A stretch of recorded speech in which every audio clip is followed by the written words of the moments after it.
Hi friends, welcome back. Simple എനർജിയുടെ CEO ആയിട്ടുള്ള സുഹാസ് രാജകുമാർ അവരുടെ സിമ്പിൾ വൺ ഇലക്ട്രിക് വെഹിക്കിള് വരും എന്ന് പറയാല്ലാതെ വരാൻ ഒരുപാട് ടൈം എടുത്തു.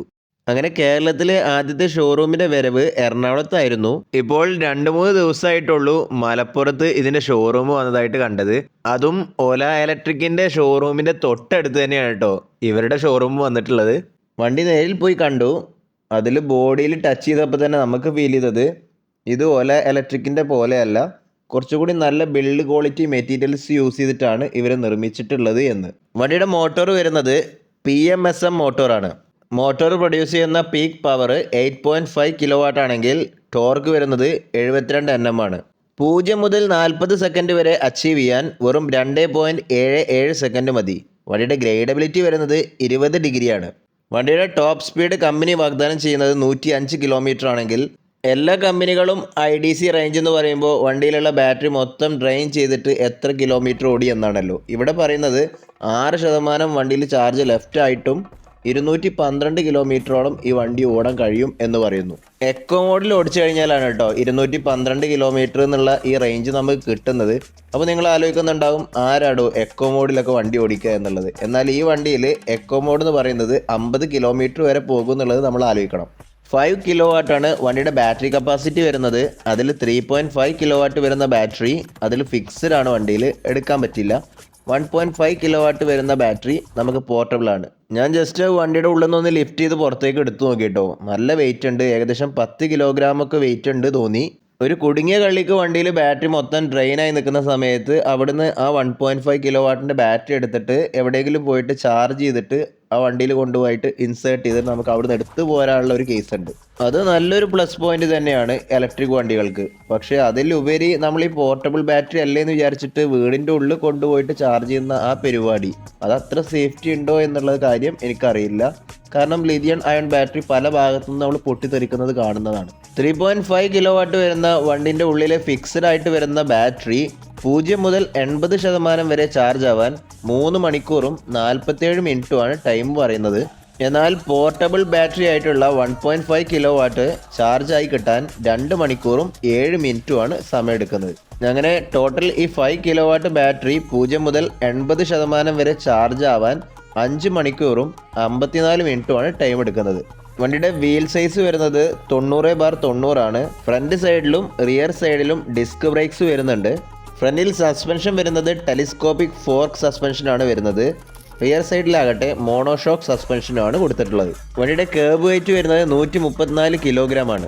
അത്യാവശ്യം രസകരമായിട്ട് തന്നെ അതിൻ്റെ ആ ഒരു ഇൻസ്ട്രുമെൻറ്റ് ക്ലസ്റ്ററും കാര്യങ്ങളൊക്കെ അവർ ഡിസൈൻ ചെയ്തതായിട്ട് കണ്ടു. സ്റ്റാക്ക് OS എന്ന് പറഞ്ഞിട്ട് അവർ ഡെവലപ്പ് ചെയ്തെടുത്തിട്ടുള്ള ഒരു ആൻഡ്രോയിഡ് വേർഷനാണ് വണ്ടിയിൽ കണ്ടത്. അതിലിപ്പോൾ നമ്മുടെ ഓല ഇലക്ട്രിക്കിലോ കാണുന്ന പോലെ ഒരുപാട് ഫീച്ചേഴ്സ് കുത്തി നിറച്ചിട്ടുണ്ട് കേട്ടോ. പക്ഷേ ആ ഇൻ്റർഫേസും കാര്യങ്ങളൊക്കെ കണ്ടപ്പോൾ കുറച്ചുകൂടി ക്വാളിറ്റി ഉള്ള പോലെ എനിക്ക് ഫീൽ ചെയ്തു കേട്ടോ. 3 വർഷമോ അല്ലെങ്കിൽ 30,000 കിലോമീറ്ററോ ആണ് ബാറ്ററി വാറണ്ടി കമ്പനി പറയുന്നത്. വണ്ടി എടുക്കുന്ന സമയത്ത് തന്നെ നമ്മളൊരു 8,000 രൂപ അഡീഷണൽ ആയിട്ട് അടക്കുകയാണെന്നുണ്ടെങ്കിൽ ബാറ്ററി വാറണ്ടി നമുക്ക് എക്സ്റ്റെൻഡ് ചെയ്യാൻ പറ്റും അപ് ടു 8 വർഷമോ അല്ലെങ്കിൽ 80,000 കിലോമീറ്റർ വരെ. വണ്ടിയുടെ കൂടെ കിട്ടുന്ന ചാർജർ നന്നായിട്ട് സൂക്ഷിക്കുക. കാരണം അതിൻ്റെ ചാർജറിൻ്റെ വാറണ്ടി വെറും 1 വർഷമോ അല്ലെങ്കിൽ 10,000 കിലോമീറ്റർ മാത്രമേ പറയുന്നുള്ളൂ. 2 വേരിയൻറ്റുകളായിട്ടാണ് സിമ്പിൾ വണ്ണ് ഈ വണ്ടിയെ അവതരിപ്പിച്ചിട്ടുള്ളത്. അതായത് സിമ്പിൾ വൺ സ്റ്റാൻഡേർഡ് എന്ന് പറഞ്ഞിട്ടുള്ള ഒരു ഓപ്ഷനും ഉണ്ട്. പിന്നെ സിമ്പിൾ വൺ സൂപ്പർ EV എന്ന് പറഞ്ഞിട്ടുള്ള അവരുടെ ടോപ്പ് എൻഡ് വേരിയൻറ്റും. ഒന്നുമില്ല, അതിൻ്റെ ബാറ്ററി വേരിയൻറ്റിൻ്റെ അതന്നെ, അതായത് 5 കിലോ വാട്ട് എന്ന് പറഞ്ഞല്ലോ, അതാണ് ടോപ്പ് എൻഡിൽ വരുന്ന സമയത്ത്. നോർമൽ വേരിയൻ്റ് ആയിട്ടുള്ള സ്റ്റാൻഡേർഡ് വേരിയൻറ്റിൽ വരുന്ന സമയത്ത് വെറും 3.5 കിലോ വാട്ട് വരുന്ന ബാറ്ററി മാത്രമേ ഉള്ളൂ. ആ പോർട്ടബിൾ ബാറ്ററി അതിലുണ്ടാവില്ല. സിമ്പിൾ വൺ സ്റ്റാൻഡേർഡിൻ്റെ കേസിൽ വെറും 3.5 കിലോ വാട്ട് വരുന്ന ബാറ്ററി ആകുമ്പോൾ അതിൻ്റെ റേഞ്ച് ഏകദേശം 170 കിലോമീറ്ററൊക്കെയാണ് കമ്പനി പറയുന്നത്. എന്തായാലും ഒരു 150 പ്ലസ് നമുക്ക് കിട്ടുന്നുണ്ടാവും എന്ന് വിചാരിക്കുക. അതിൻ്റെ ഓൺ റോഡ് പ്രൈസ് കമ്പനി പറയുന്നത് 1,60,000 രൂപയാണ്. ഇതിൻ്റെ ടോപ്പ് എൻഡ് വേരിയൻ്റ് എടുക്കണമെന്നുണ്ടെങ്കിൽ ഏകദേശം 1,87,000 രൂപയോളം വരുന്നുണ്ട്. ടൈപ്പ് 6 ഗൺ ആയതുകൊണ്ട് തന്നെ ഈ വണ്ടിയിൽ ഫാസ്റ്റ് ചാർജിങ് സപ്പോർട്ടബിൾ ആണ്. കമ്പനി തന്നെ പറയുന്നു Bolt.Earthൻ്റെ ചാർജിങ് സ്റ്റേഷനുകളിൽ ഈ വണ്ടി നമുക്ക് ഫാസ്റ്റ് ചാർജ് ചെയ്യാൻ പറ്റുമെന്നുള്ളത്. അത് ഇപ്പോൾ സാധിക്കുന്നില്ലല്ലോ എന്ന് വിചാരിച്ചിട്ട് വണ്ടി എടുക്കാതിരിക്കേണ്ട ആവശ്യമില്ല. കാരണം ഭാവിയിൽ ചെറിയൊരു സോഫ്റ്റ്വെയർ അപ്ഡേറ്റ് കൊണ്ടുവരുന്നതോടുകൂടെ Bolt.Earthൻ്റെ എല്ലാ ചാർജിങ് സ്റ്റേഷനുകളിലും ഈ വണ്ടി നമുക്ക് ഫാസ്റ്റ് ചാർജ് ചെയ്യാൻ പറ്റുന്നതായിരിക്കും. ഏതൊരു പുതിയ കമ്പനി വരുന്ന സമയത്തും അവരുടെ വണ്ടികളുടെ സർവീസിലാണ് മികവ് കൊണ്ടുവരേണ്ടത് അല്ലേ. എന്നാൽ ഈ വണ്ടിയുടെ ഷോറൂമിൻ്റെ തൊട്ടടുത്ത് തന്നെ ബൈപ്പാസിൽ പുതിയ ഒരു സർവീസ് സ്റ്റേഷനും അവർ കൊണ്ടുവന്നതായിട്ട് കണ്ടു. ഇവരുടെ ഈ പ്രൈസിലൊക്കെ ഏറ്റവും കോമ്പറ്റീറ്ററായിട്ട് ഇപ്പോഴും നിന്നുകൊണ്ടിരിക്കുന്നത് ഓല ഇലക്ട്രിക്കിൻ്റെ വണ്ടികൾ തന്നെയാണ് കേട്ടോ. ഓല S1 Pro പ്ലസ് ഇതേ പ്രൈസ് സെഗ്മെൻറ്റിൽ പ്രൊവൈഡ് ചെയ്യുന്ന ഫീച്ചേഴ്സും നോക്കാം. ഇൻഡസ്ട്രിയിലെ ഫാസ്റ്റ് ഡ്യുവൽ ABS ആണ് കൊണ്ടുവന്നിട്ടുള്ളത്. Multi traction control. Motor type വരുന്നത് മിഡ് ഡ്രൈവ് IPM ആണ്. ഈ മോട്ടോർ പ്രൊഡ്യൂസ് ചെയ്യുന്ന പീക്ക് പവർ 13 kW ആണ്. ബാറ്ററി കപ്പാസിറ്റി ഏകദേശം സിമിലർ ആണ്, 5.3 kW ആണ് വരുന്നത്. വണ്ടിയുടെ ഗ്രൈഡബിലിറ്റി വരുന്നത് 24 ഡിഗ്രി ആണെങ്കിൽ കേർബ് വെയിറ്റ് വരുന്നത് 118 kg ആണ്. ഫ്രണ്ട് സസ്പെൻഷൻ വരുന്നത് ട്യൂൺ ടെലസ്കോപ്പിക് ആണ്. റിയർ സസ്പെൻഷൻ ഇവിടെയും മോണോഷോക്ക് സസ്പെൻഷൻ തന്നെ വരുന്നത്. ഫ്രണ്ടിലും ബാക്കിലും ഒരുപോലെ തന്നെ ഡിസ്ക് ബ്രേക്സ് വരുന്നുണ്ട്.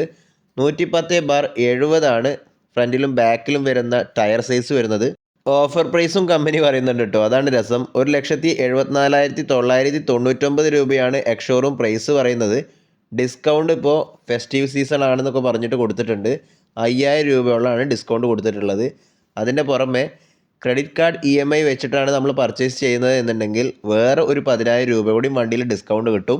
അതിനെല്ലാം പുറമെ ഏകദേശം മറ്റേ വണ്ടിയിൽ നമ്മൾ പറഞ്ഞല്ലോ 8,000 രൂപയോളം വരുന്ന ആ വാറണ്ടി എക്സ്റ്റൻഷൻ അത് ഇവിടെ ഫ്രീ ആയിട്ടാണ് കൊടുക്കുന്നത്. നോർമൽ വാറണ്ടി എന്ന് തന്നെ വേണമെങ്കിൽ നമുക്ക് പറയാം. അപ്പോൾ 8 വർഷമോ അല്ലെങ്കിൽ 80,000 കിലോമീറ്ററോ. ഇനി ഓഫർ കഴിഞ്ഞിട്ട് നിങ്ങൾ വണ്ടി എടുക്കുകയാണെന്നുണ്ടെങ്കിൽ 3 വർഷമോ അല്ലെങ്കിൽ 50,000 കിലോമീറ്ററോ എന്നുള്ള തരത്തിലായിരിക്കും നോർമൽ ബാറ്ററി വാറണ്ടി വരുന്നത്.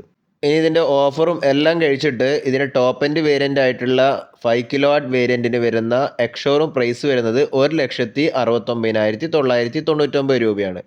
അത് ഇനി ഓൺ റോഡ് പ്രൈസ് ആയിട്ട് വരുന്ന സമയത്തേക്ക് മറ്റേ വണ്ടിയുടെ ഏകദേശം അതേ വില തന്നെ ഈ വണ്ടിയും വരുന്നുണ്ടാവും കേട്ടോ. ഇനി ഇതിനെല്ലാം പുറമെ അവർ പുതിയൊരു ഓഫർ കൂടിയും കൊണ്ടുവന്നിട്ടുണ്ട്. അതായത് ഓല S1 Pro Gen 3 സ്പോർട്സ് എന്ന് പറഞ്ഞിട്ടുള്ള അവരെ സ്പോർട്സ് എഡീഷൻ വേർഷന്. അതിൻ്റെ മോട്ടോർ പവർ പറയുന്നത് 16 kW പീക്ക് പവർ പറയുന്നത്. Top speed 152 km. 0 മുതൽ 40 സെക്കൻഡ് വരെ അച്ചീവ് ചെയ്യാൻ വെറും 2 സെക്കൻഡ് മതി. 0 മുതൽ 60 വരെ അച്ചീവ് ചെയ്യാൻ വെറും 3.4 സെക്കൻഡ്. IDC റേഞ്ചും കാര്യങ്ങളും മറ്റുള്ള സ്പെക്കൊക്കെ നമ്മുടെ ഓല S1 Pro Gen 3 പ്ലസിൻ്റെ അതേപോലെ തന്നെയാണ് കേട്ടോ. പക്ഷെ വണ്ടിയുടെ ഡിസൈനിലും കാര്യങ്ങളിലൊക്കെ ഒരുപാട് മാറ്റങ്ങൾ വരുത്തിയിട്ടുണ്ട്. ഒന്നുകൂടി സ്പോർട്ടി ലുക്ക് കൊണ്ടുവന്നിട്ടുണ്ട്. പിന്നെ പ്രത്യേകം എടുത്ത് പറയേണ്ടത് ഇലക്ട്രിക് ബൈക്കുകളിലൊക്കെ വരുന്ന അഡാസ് ഫീച്ചർ അത് ഈ വണ്ടിയിലും കൊണ്ടുവന്നിട്ടുണ്ട്.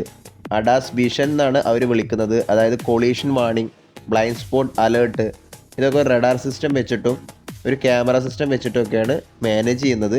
അസിസ്റ്റഡ് ബ്രേക്കിങ്ങും വണ്ടിയിൽ കൊടുത്തിട്ടുണ്ട്. ഇങ്ങനെയൊക്കെയുള്ള മാറ്റങ്ങൾ കൊണ്ടുവന്നിട്ടും ആ വണ്ടിക്കുള്ള വില അവർ ഓഫർ പ്രൈസ് ഇട്ടിട്ടുള്ളത് എത്രയാണ് അറിയും? 1,69,000 രൂപയാണ് പറയുന്നുള്ളൂ. അങ്ങനെ പറയുമ്പോഴും ഈ 1,80,000 ഉള്ളിലൊക്കെ ഈ ഓല S1 Pro Gen 3 സ്പോർട്സ് എഡീഷനും നമുക്ക് കിട്ടാനുള്ള സാധ്യത ഉണ്ട്. അതിൻ്റെ റിസർവേഷൻ സ്റ്റാർട്ട് ചെയ്തിട്ടുണ്ട് കേട്ടോ. പ്രിയപ്പെട്ട പ്രേക്ഷകരെ, നിങ്ങൾ ഇലക്ട്രിക് ഇരുചക്ര വാഹനം ഓടിക്കുന്നവരാണോ? അതിൻ്റെ ഉടമയാണോ? നിങ്ങളുടെ കയ്യിലിരിക്കുന്ന ഇലക്ട്രിക് ഇരുചക്ര വാഹനം ഓലയാണോ? ഓലയുടെ സർവീസ് സെന്ററുകളിൽ വാഹനങ്ങൾ കെട്ടിക്കിടക്കുന്നതായി പരാതി. ബാറ്ററി, MCU, സസ്പെൻഷൻ തുടങ്ങിയ പ്രശ്നങ്ങൾ കാരണം സർവീസ് സെന്ററിൽ നൽകുന്ന വാഹനങ്ങൾ 2 മാസമായിട്ടും പണി പൂർത്തിയാക്കി തിരികെ ലഭിക്കുന്നില്ലെന്നാണ് പരാതി. ആവശ്യത്തിന് സർവീസ് സെന്ററുകൾ സംസ്ഥാനത്തുണ്ടെന്ന് പറഞ്ഞ് കമ്പനി പറ്റിച്ചുവെന്ന് ഉപയോക്താക്കൾ റിപ്പോർട്ടിലൂടെ പറഞ്ഞു. മഴക്കാലമായതുകൊണ്ടാണ് വാഹനങ്ങൾ കൃത്യസമയത്ത് സർവീസ് ചെയ്യാൻ കഴിയാത്തതെന്നാണ് കമ്പനിയുടെ വിശദീകരണം. ഞങ്ങൾ ഈ വണ്ടി എടുക്കുമ്പോൾ ഞങ്ങളോട് പറഞ്ഞിരുന്നത് ഈ 1000 സർവീസ് സെന്ററുകൾ, ഹൈപ്പർ സർവീസ് സെന്റർ ഉണ്ടാവും. ഒരു ദിവസത്തിനുള്ളിൽ എത്ര വലിയ പ്രോബ്ലം ആണെങ്കിലും ശരിയാക്കി തരുമെന്നാണ് പറഞ്ഞിട്ടുള്ളത്. ഒരു ദിവസത്തിൽ കൂടുതലാണെങ്കിൽ അവർ പകരം ഉപയോഗിക്കാൻ വേറൊരു വണ്ടി തരും എന്നും പറഞ്ഞിട്ടുണ്ടായിരുന്നു ഞങ്ങളടുത്ത്. ഒരാഴ്ച ആയാലും കുഴപ്പമില്ലായിരുന്നു ഞങ്ങൾക്ക്. ഇത് 1 മാസം, 2 മാസം, 3 മാസം ഇവർ പറഞ്ഞത് വെറും നുണയാണ്. മഴക്കാലത്ത് ഉള്ള പ്രശ്നം മാത്രമല്ല, കുറേ നാളുകളായിട്ട് 3-4 മാസങ്ങളായിട്ട് ഇതേ തന്നെയാണ് ഇവിടുത്തെ അവസ്ഥ. സർവീസിൻ്റെ കേസിലാണ് ഈ വണ്ടി വളരെ മോശമായിട്ടുള്ളത്. അതായത് എന്തെങ്കിലും ഒരു കംപ്ലൈൻറ്റ് വന്നിട്ട് നമ്മൾ ഷോറൂമിൽ വണ്ടി കൊടുക്കേണ്ട ഒരു ആവശ്യം വന്നു കഴിഞ്ഞാൽ പിന്നെ വണ്ടി കിട്ടും എന്നുള്ള കാര്യം നമ്മൾ ആലോചിക്കേണ്ട കാര്യമല്ല. ഇവർക്ക് ഒരുപാട് സെയിൽസ് കൂടുന്നത് കൊണ്ട് തന്നെ ഈ കണ്ട വണ്ടികളൊക്കെ അവർക്ക് സർവീസ് ചെയ്ത് മാനേജ് ചെയ്തെടുക്കാനുള്ള കാര്യങ്ങളൊന്നും സെറ്റപ്പ് ആയിട്ടില്ല. അപ്പോൾ പിന്നെ നമ്മൾ ആലോചിക്കുന്ന സമയത്ത് സിമ്പിൾ എനർജിയുടെ വണ്ടി എടുക്കുക തന്നെ ആയിരിക്കുമല്ലേ ഇപ്പോഴത്തെ കേസിൽ ബെറ്റർ. കാരണം ഇത് പുതിയ കമ്പനി ആയതുകൊണ്ട് തന്നെ കസ്റ്റമേഴ്സ് അതിൽ കുറവായിരിക്കും. ഇനി കുറച്ച് കഴിഞ്ഞാൽ ഓലയുടെ കണ്ടീഷൻ്റെ പോലെ ഈ വണ്ടി ആവാനുള്ള സാധ്യത ഭാവിയിൽ വരുന്നുണ്ട് കേട്ടോ. അത് വേറെ. അത് ആ കമ്പനി എങ്ങനെ ഈ ഇവരുടെ സെയിൽസും സർവീസും മാനേജ് ചെയ്യുന്നോ അതിലായിരിക്കും ആ കമ്പനിയുടെ വിജയം. ഇപ്പോൾ കുറച്ച് കസ്റ്റമേഴ്സ് ആയതുകൊണ്ട് തന്നെ ആദ്യം എടുക്കുന്ന ആ കസ്റ്റമേഴ്സിന് അത്യാവശ്യം കുഴപ്പമില്ലാത്ത സർവീസ് കിട്ടും എന്നാണ് എനിക്ക് തോന്നുന്നത്. എന്താണ് നിങ്ങളുടെ അഭിപ്രായം എന്നുള്ളത് വീഡിയോയുടെ താഴെ കമൻറ്റ് രൂപത്തിൽ അറിയിക്കുക. നിങ്ങളേതാ എടുക്കുന്നത്? ഓല ഇലക്ട്രിക്കിൻ്റെ വണ്ടികളാണോ എടുക്കുന്നത് അതോ സിമ്പിൾ എനർജിയുടെ വണ്ടിയാണോ എടുക്കുന്നത്? ഏത് വണ്ടിയാണെന്നുണ്ടെങ്കിലും നമ്മുടെ വീഡിയോയുടെ താഴെ ഒന്ന് കമൻറ്റ് രൂപത്തിലൊന്ന് ജസ്റ്റ് അറിയിക്കുക. എന്താ കാരണം എന്നുള്ളത് കൂടിയും ഉൾപ്പെടുത്തുകയാണെങ്കിൽ നന്നായി. എന്നാൽ ഈ വീഡിയോ കാണുന്നവർക്ക് ഏത് വണ്ടി എടുക്കണം എന്നുള്ള അവരുടെ ഡിസിഷനിൽ നിങ്ങളുടെ കമൻറ്റ് കൂടി കാണുമ്പോൾ അവർക്കും നല്ലൊരു തീരുമാനം എടുക്കാൻ പറ്റുന്നുണ്ടായിരിക്കാം. നമ്മുടെ വീഡിയോ നിങ്ങൾക്ക് എല്ലാവർക്കും ഉപകാരപ്പെടും എന്ന് തന്നെ വിചാരിക്കുന്നു. നിങ്ങൾക്ക് ഉപകാരപ്പെടുന്ന വീഡിയോസ് ആണെന്നുണ്ടെങ്കിൽ നിങ്ങളുടെ ഫ്രണ്ട്സുമായിട്ടൊക്കെ ഒന്ന് ഷെയർ ചെയ്യുക. ലൈക്ക് അടിക്കാൻ മറക്കരുത് ഫ്രണ്ട്സ്. അടുത്ത വീഡിയോയുമായി നമ്മൾ തമ്മിൽ കണ്ടുമുട്ടുന്നതുവരെ I am going to signing off. This is your friend Fasi Muhammad.